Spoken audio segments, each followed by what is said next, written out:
بسم الله الرحمن الرحیم. سوره الانعام. الحمد لله والصلاة والسلام على رسول الله صلی الله علیه و سلم و علی آله و صحبه اجمعین. اما بعد، دوستان عزیز، خواهران گرانقدر، برادران عزیز، السلام علیکم و رحمت الله و برکاته.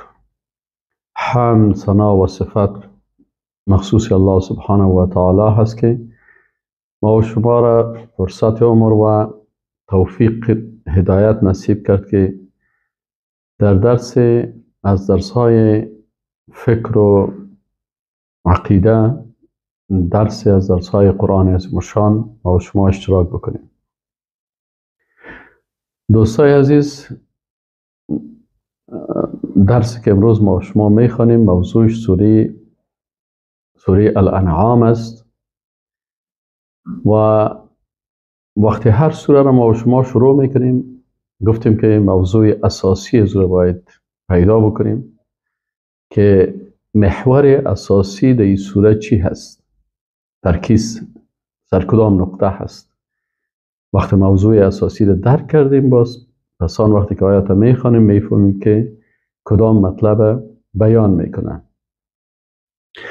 در سوره الانعام موضوع اساسی توحید است، اقسام توحید است. ما و شما اقسام توحید در درس‌های عقیده خواندیم که اصلا در قرآن عظیم الشان 6 قسم توحید بیان شده.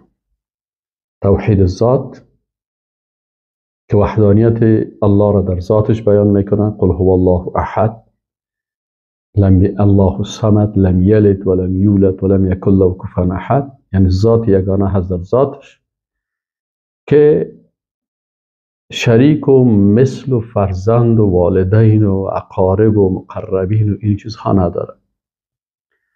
دوم، توحید صفات الله هست. الله سبحانه و تعالی دارای صفات بسیار زیاد است. سوم، توحید افعال الله هست که انسان مسلمان و مؤمن با افعالی که مخصوص الله هست به او عقیده توحیدی می داشته باشه. چهارم، توحید عبادت الله هست که انسان مؤمن فقط برای الله عبادت میکنه و غیر الله را شریک نمی سازه. پنجم، توحید حکم است که در اینجا حکم تشریعی الله بیان میشه و حکم تکوینی الله بیان میشه. حکم تکوینی الله در تمام کائنات و حکم تشریعی الله سبحانه و تعالی در تشریع احکام قوانین. و ششمین قسم توحید که در قرآن ذکر شده توحید اسماء الله، نامهای الله هست که نامهایی است که به جلال و عظمت الله شایسته هستند. در سوره الانعام علما میگن که این سوره به شکل کامل یک مرتبه نازل شده و با نزول از این چندین هزار ملائکه هم به زمین آمدن. این تعداد ملائکه با احترامی که در این سوره مبارکه از اقسام مهم توحید بیان میشن، به خاطر از این به زمین و این سوره مبارکه را استقبال میکنن. و این به این معنی است که ما و شما از نگاه فکری و اعتقادی این سوره را استقبال بکنیم و احکام توحیدی از این را بفهمیم. این سوره مبارکه سوره مکی هست، مگر بعضی از آیاتش که میگن در مدینه نازل شده، لکن در جمله سوره های مکی هست که این سوره و سوره های مکی غالبا موضوعات اساسی فکری و اعتقادی رو بیان میکنه. رابطه از این سوره با سوره های قبلی چی است؟ در سوره بقره ما و شما اقسام چارگانه خلافت اسلامی را، نمونه های چارگانه خلافت اسلامی را که خلافت آدم علیه السلام، خلافت ابراهیم علیه السلام، خلافت داوود علیه السلام و خلافت بنی اسرائیل ما و شما در اون سوره خواندیم که چه کسها در خلافتشان در زمین الله موفق بودن و چه کسای ناکام شدن و علت ناکامی بنی اسرائیل چی بود. بعد از او به ادامهش در این سوره ما منهج تشریعی خلافت اسلامی را خواندیم که وقتی خلافت اسلامی از آدم علیه السلام شروع میشه تا رسول الله صلی الله علیه و سلم و باز بعد از او خلافای راشدین و خلافت اموی ها و خلافت عباسی ها، این تمام خلافت هایی که هست منهج تشریعی از اینا چی بود؟ این در جزء دوم تا ختم سوره بقره ای بیان شد. در سوره آل عمران ما و شما کیفیت ثابت قدمی در منهج خواندیم که الله متعال بر ما بیان کرد که چه قسم انسانهای موحد در منهج خود، در فکر خود، در عقیده خود ثابت قدم باشند. شبهات گاهی از طرف دشمنای خارجی در ذهن مسلمان ها داخل میشه و گاهی هم این شبهات توسط دشمنای داخلی مثل منافقین و اهل کتابی که در بین مسلمان ها زندگی میکنن این شبهات داخل میشه و گاهی هم مشکلات توسط خود مسلمان ها در بعضی از مسائل مطرح میشه که چه قسم در مقابل از اینا باید مسلمان ها مؤمنین موحدین با فکر و اندیشه قوی ثابت قدم باشن و لغزش نکنن. در سوره النساء برای ما و شما بیان شد که کسانی که میخواین که نظام خلافت الهی را در زمین الله تطبیق بکنن اونا باید دو چیز اساسی داشته باشن. این نظام وقت تطبیق میشه که در اونجا رحمت و عدالت با هم یک جای تطبیق شود. مسلمانی که اندیشه قوی ایمانی داره و میخواه که نظام الله را در زمین الله مطابق حکم الله تطبیق بکنه، این باید چی داشته باشه؟ بسیار عدالت داشته باشه، عادل باشه، منفعت طلب، مصلحت طلب و متزلزل نباشه، بلکه در تطبیق حکم الله قاطع باشه و در عدالت الهی هم قاطع باشه و موقف خودم تغییر نده، عادلانه و بالای ملت و بالای مردم و بالای کسانی که زیر بیرق اسلام زندگی میکنن بسیار با مهربانی، بسیار با عاطفه، بسیار با لطف به شکل با این کسانی که در زیر بیرق خلافت اسلام زندگی میکنن بسیار با مهربانی و شفقتی باشه که الله متعال به این امر کرده.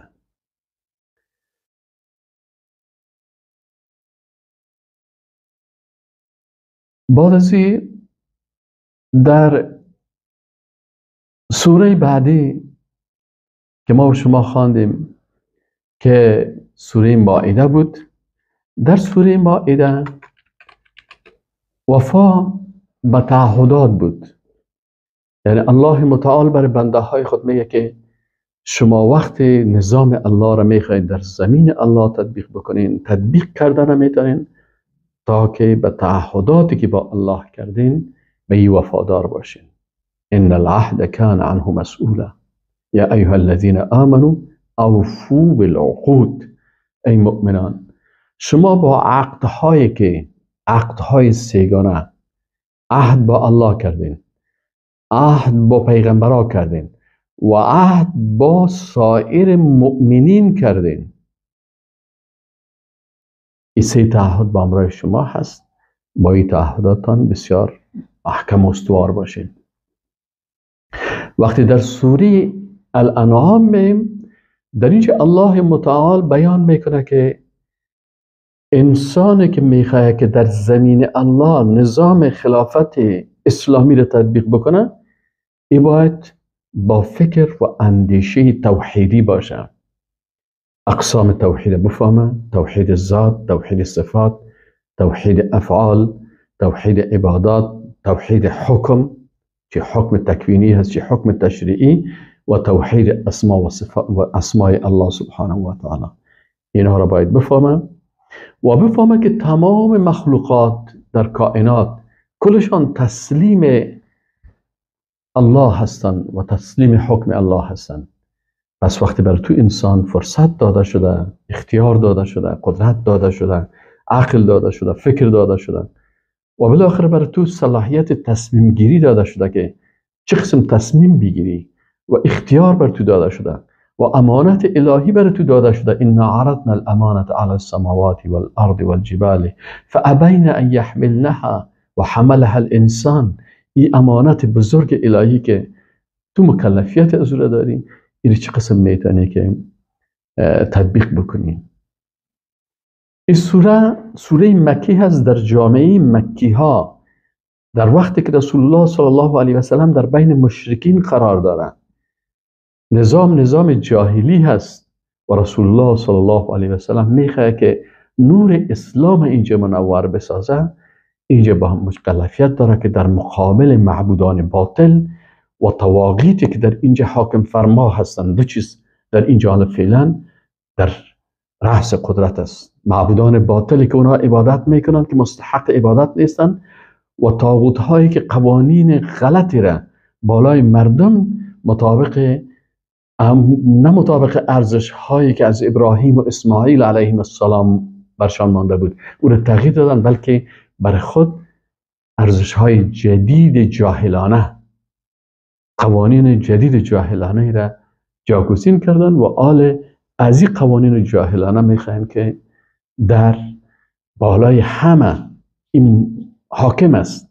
از رسول الله صلی الله علیه و سلم میخواد که صفحه جدید در فکر و عقیده بشریت ایجاد بکنه با نزول قرآن عظیم الشان، مکلفیتی که الله برش داده هست. و علمک ما لم تکن تعلم، چیزهایی را بر توی پیغمبر معرفی کرد که تو نمیدانستی. در این مکه مکرمه وقتی مکی ها جمع میشن و پیش کاکای رسول الله صلی الله علیه و سلم میان و او در وقتی که مریض است، رسول الله صلی الله علیه و سلم به عیادت کاکای خود میره. سران بزرگای قریش در مجلس شیشتن. رسول الله صلی الله علیه و سلم داخل میشه و در بالای سر ابو طالب یک جای است که در اونجا ابو جهل شیشته. ابو جهل شخصیت، ارزش، مقام، بزرگی و تمام صفات عالی که رسول الله صلی الله علیه و سلم داره اینو درک کرده، با وجود که دشمن سرسختش است از جای خود میخیزه و جای به رسول الله صلی الله علیه و سلم میگذاره.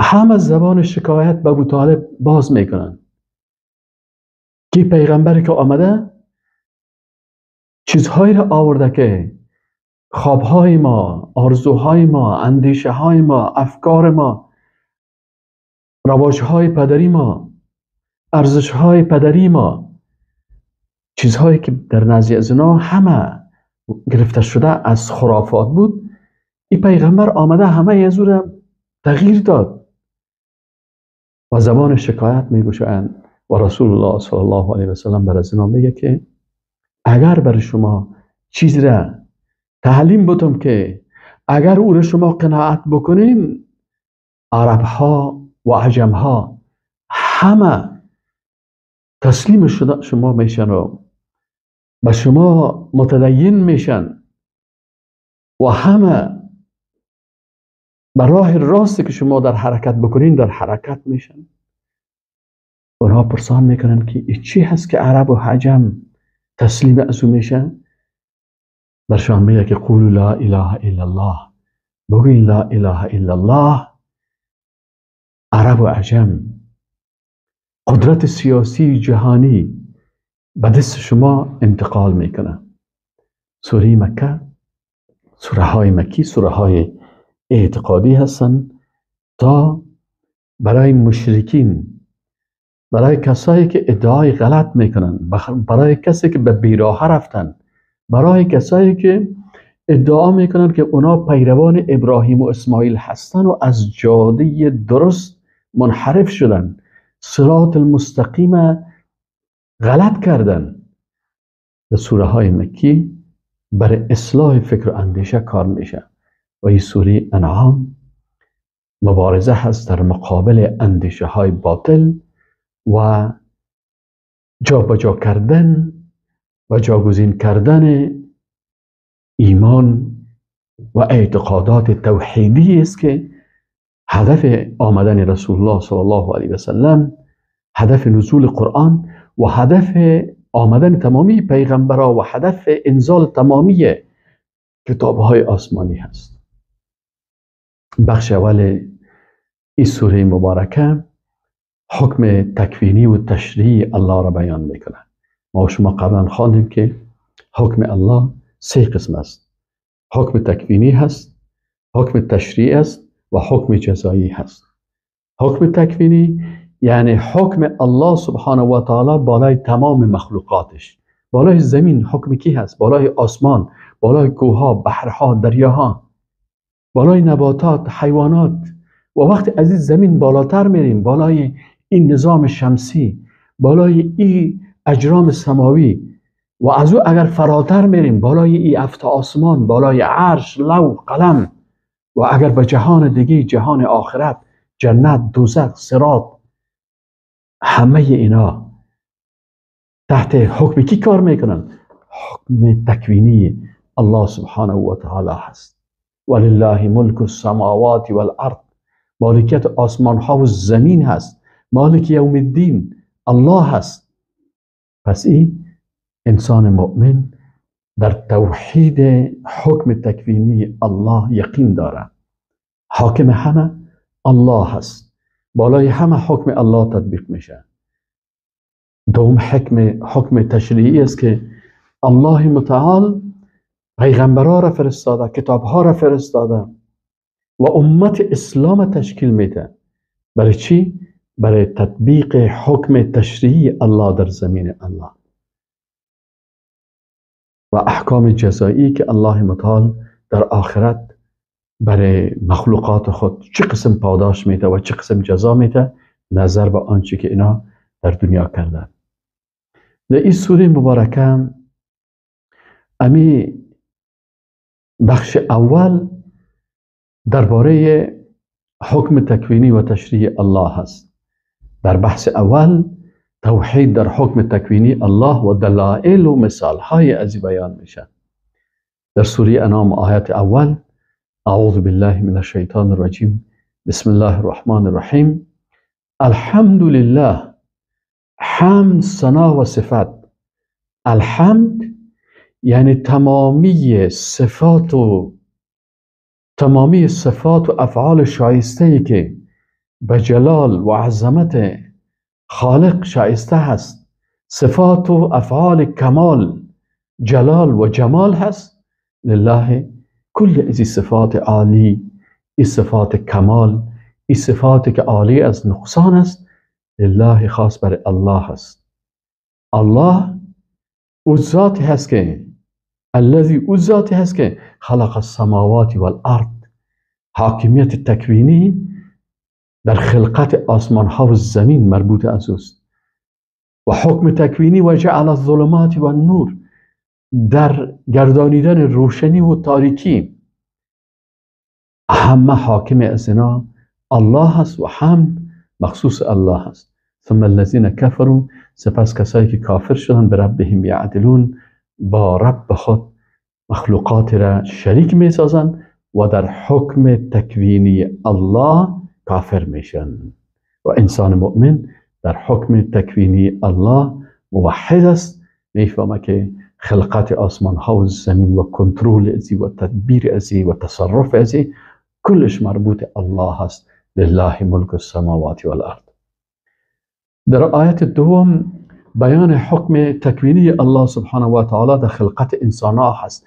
این انسان ها را در وجود از این انسان کی سیاه پوست است، کی سفید پوست است، کی زرد پوست است، چه قسم دست دارد، چشم، قلب، این تمام مالک متصرف از الله هست و ما کل ما مربوط حکم تکوینی الله هستیم. اذا قضا شیئا، وقتی که چیز رو فیصله کرد. اذا اراد شیئا، چیزی که اراده کرد. چی میگه الله متعال؟ میگه کن فیکون.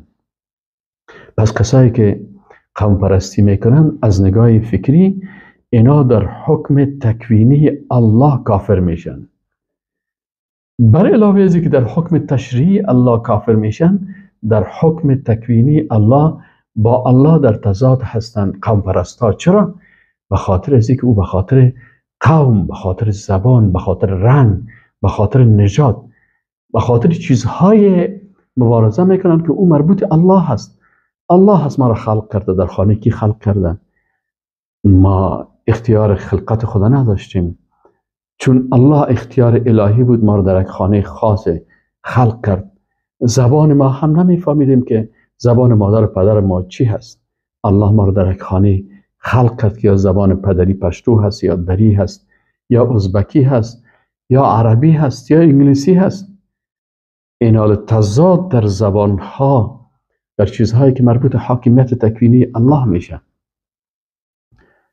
رنگ ما سفید باشه یا سیاه باشه، یا زرد پوست باشه یا سرخ پوست باشه، این همه از جانب الله هست و مربوط به حاکمیت تکوینی الله هست. هو الذی خلقکم من طین.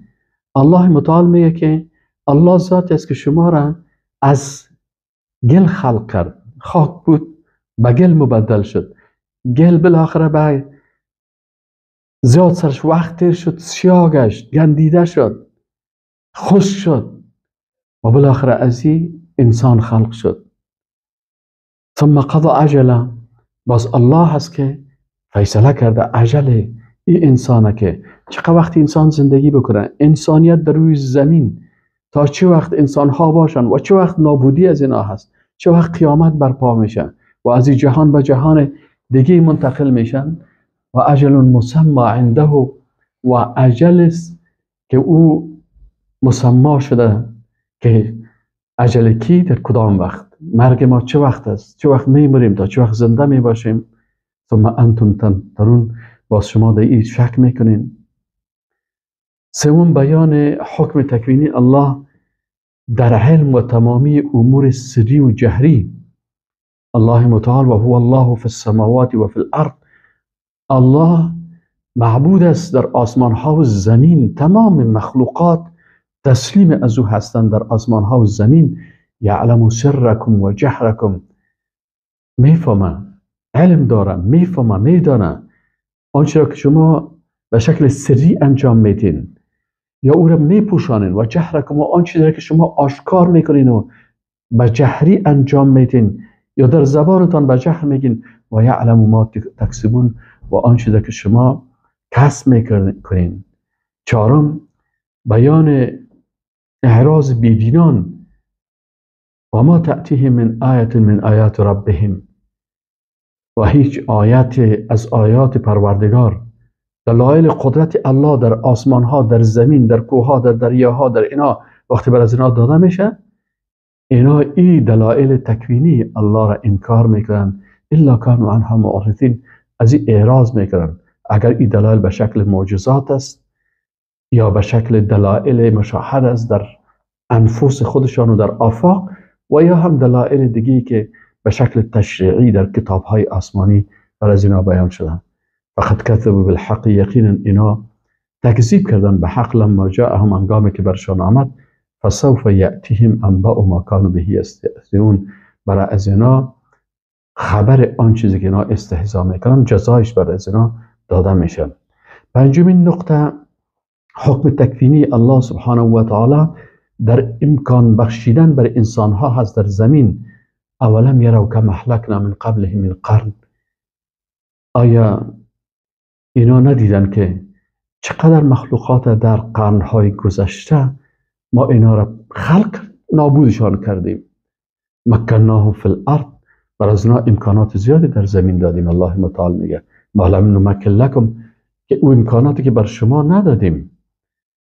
کسایی بودن که نسبت بر شما امکانات بیشتر و زیادتر داشتن، جسامت بسیار بیشتر داشتن، قوی داشتن، اندامهای بسیار بزرگ داشتن، بسیار کارهای قوی میتونستن نسبت به شما بکنن. و ارسلنا السماء علیهم مدرارا و بالای از اینا از آسمان نعمتهای خود را به شکل آب نازل کردیم. و جعلنا الانهار تجری من تحتهم، نهرها جویبارها در زیر قصرهای از اینا در حرکت بودند. فاهلکناهم بذنوبهم، لکن اونا چرا هلاک شدن؟ به ذنوبشان، به گناههایشان و مخالفت با الله. و انشأنا من بعدهم قرن آخرین، وقتی که یک نسل هلاک شد الله متعال میگه نسل دیگر جاگزین از اینا ساختیم.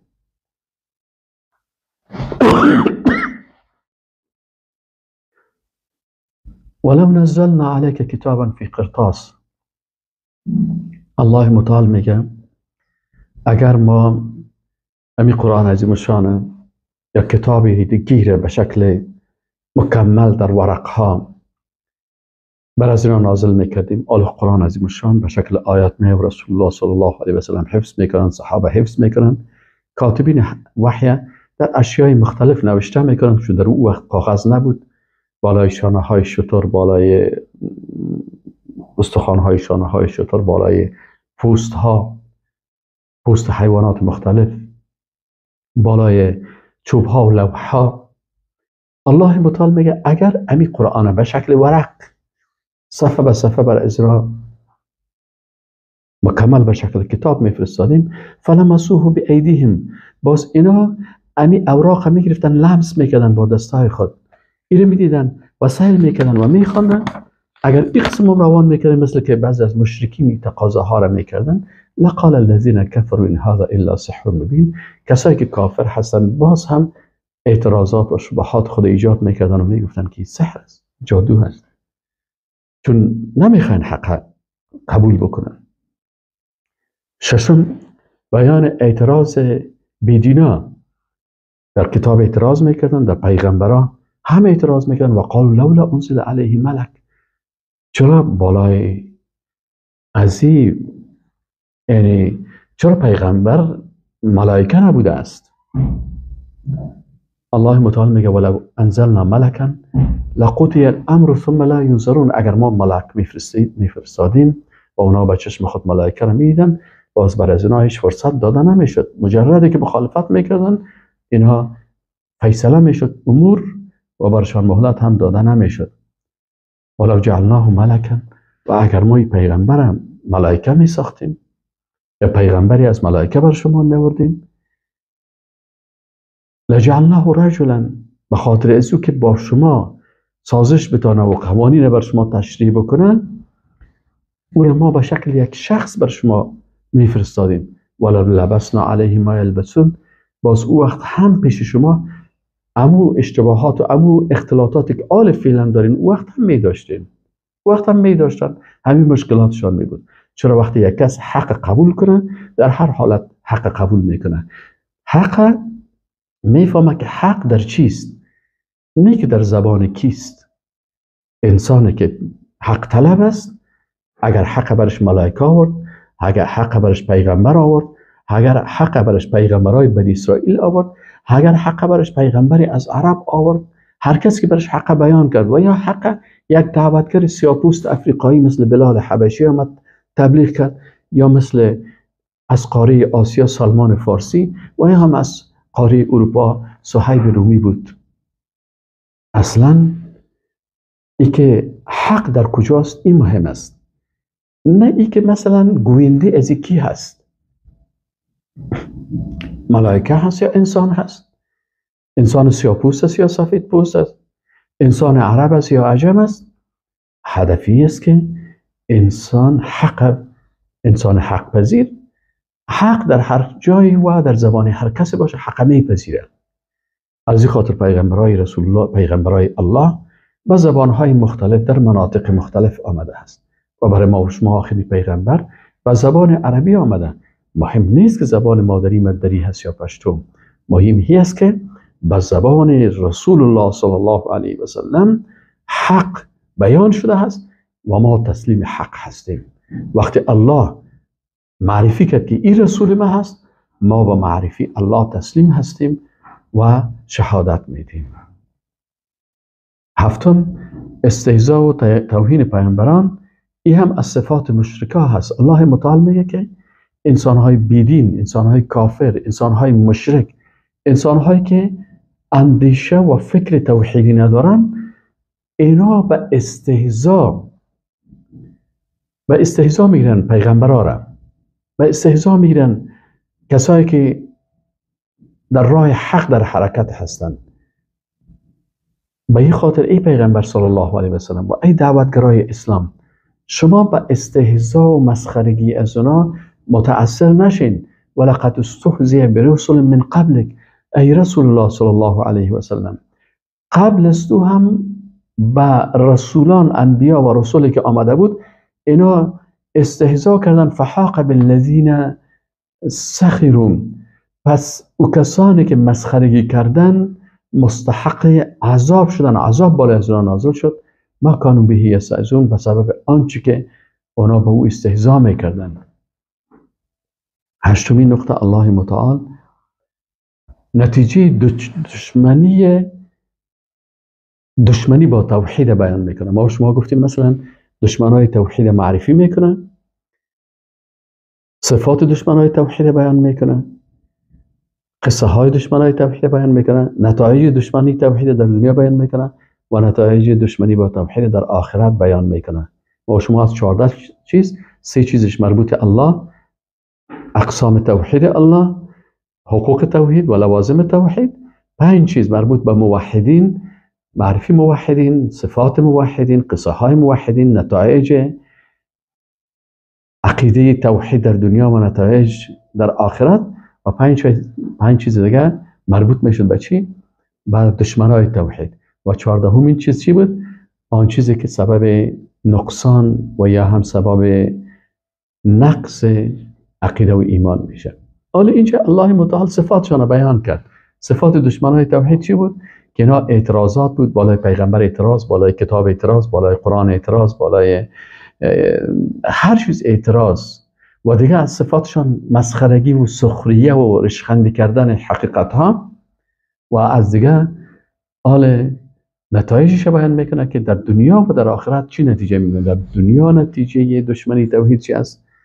اینجا برشان الله متعال میگه قل سیروا فی الارض، بگردین شما سیر بکنین در زمین، ثم انظروا، باز ببینین کیف کان عاقبت المکذبین، عاقبت از اینا چی بود. شما برین در مناطق تاریخی که در اونجا علامات از اینا معلوم دار هست، متوجه میشین سر از اینا چه قسم عذاب ها نازل شده. اگر به مصر رفتین، شما اهرامات سیل کردین، جسد فرعون دیدین که خطرناکترین دشمن توحید چه قسم غرق شده و چه قسم جسدشون افتادگی هست. همین قسم در مناطق دیگه که آثار دیگه دشمنای توحید موجود هست و او را در سیاحت مردم میبینن و حتی پیغمبر صلی الله علیه و سلم و صحابه از او جاها تیر شدن و دیدن. و همچنان در آیت بعدی الله متعال بیان میکنه که خساره اخروی دشمنی با توحید چی هست؟ قل لمن ما فی السماوات والارض، بگو برشان که همه آنچه که در آسمان ها و زمین هست برای کی هست؟ مالک و متصرف کل از اینا کی هست؟ قل لله، برشان بفهمان که اگر شما نمیفهمین مالک متصرف همه از اینا و همه مخصوص الله هستند. لکن الله چی کرده؟ کتب علی نفسه الرحمه، الله بالای خود رحمت نوشته کرده است. ذات رحمان الرحیم است، بسیار رحمت داره. لأجمعنکم الی یوم القیامه، حتما شما را جمع میکنه به روز قیامت، روزی که لا ریب فیه، در او شک نیست. الذین خسروا انفسهم فهم لا یؤمنون، کسانی که باز به نفسهای خود خساره میکنن، اینوی خساره کننده ها، اینا ایمان نمیارن. پس اینا در روز قیامت که جمع میشن، اونجا هم ذلیل میشن، رسوا میشن. وله ما سکن فی اللیل و النهار، الله ذاتی هست که حاکمیت تکوینی تمام مخلوقات به نزد از او هست. وله ما سکن فی اللیل، مخصوص از او هست آن چیزی که در شب سکون میگیره و النهار و در روز حرکت میکنه. و هو السمیع العلیم، و الله ذاتی هست السمیع که هر چیزی که شما میگین، ولو که حرکت های بسیار ساده قلبی شما هست، او را هم میشنوه و تمام آنچه که جهر است او را هم میشنوه و علیم و با همه باخبر است، از مخفی و آشکار و از همه. دهمین نقطه توحید در حکم تکوینی الله، در خلقت آسمان ها و زمین و رزق و روزی دادن مخلوقات. قل بگوی رسول الله صلی الله علیه و سلم برای دشمنای توحید، بر از این مشرکین، بر از اینا بگو اغیر الله اتخذ ولیا، آیا من بغیر از الله دوست بگیرم؟ فاطر السماوات والارض، الله ذاتی هست که حکم تکوینی از او در آسمان ها و زمین هست، خلق کرده آسمان ها و زمین را. و هو یطعم، ذات با عظمت است که برای هر مخلوق رزق میده، طعام میده، به هزاران هزار مخلوقات طعام میده، ولا یطعم، و کسی بر از او چیزی داده نمیتونه و نیاز به طعام و غذا و به این چیزها نداره، چون ذات با عظمت است. قل انی امرت، بگو برشان که ما امر شدیم ان اکون اول من اسلم، که خودم اولین کسایی که اسلام قبول میکنه و مسلمان میشه و تسلیم میشه، ما اولین کس باشم. یعنی اولین کسی که به قرآن ایمان میاره محمد رسول الله صلی الله علیه و سلم است. اولین کسی که احکام الله را سر خود تطبیق میکنه و به احکام الله تسلیم است شخص رسول الله صلی الله علیه و سلم است. ولا تکونن من المشرکین، و شما و ما باشین از جمله مشرکا. یعنی الله برای ما گفت که تو اولین مسلمان باشی و نباید از جمله کسایی باشی که اونا در شرک مبتلا است. قل بگو برشان انی اخاف و ان عصیت ربی، ما پیغمبر مکلف هستم که نخستین مسلمانان و نخستین کسی که از شرک دور باشم. ما پیغمبر مکلف هستم که برای ما از معصیت و از جزای معصیت میترسم. برشان بگو، قل بگو برشان انی اخاف و ان عصیت، برشان بگو که من میترسم اگر ما معصیت و نافرمانی کردم ربی پروردگار خود را، باز از چی میترسم؟ از عذاب یوم عظیم، که این عذاب روز بزرگ بر شامل حال ما میشه. من مکلفیت دارم، وظیفه ما هست. من یصرف عنه یومئذ فقد رحمه، از هر کسی که در این روز عذاب دور شد در رحمت الله داخل است. و ذلک الفوز المبین، این فوز و کامیابی بزرگ است. 11مین نقطه صفت نفع و ضرر رساندن از کی هست؟ الله متعال میگن و این یمسسک الله بضر، ای رسول الله صلی الله علیه و سلم، اگر الله بر تو ضرر برسانه، مرض، درد، رنج، سختی، فلا کاشف له الا هو، این دور کرده نمیتونه از تو مگر الله. و این امسسک بخیر، اگر بر تو خیر برسانه، فهو علی کل شیء قدیر، الله هست که بر هر چیز قدرتمند است، بسیار قدرتمند است. 12 صفات قدرت، علم، حکم و باخبری. و هو القاهر، متوجه باشین که الله غالب و دارای سیطره هست بالای تمام مخلوقات، علو الذات، علو الصفات، علو قدرت، قاهر است فوق عباده، قدرتش بالای تمام مخلوقاتش است. و هو الحکیم، او حکم کننده با حکمت است، تعیین کننده شریعت با حکمت است. الخبیر، و از تمام آنچه که در کائنات هست با خبر است، هر چیزی بر از او معلوم دار هست.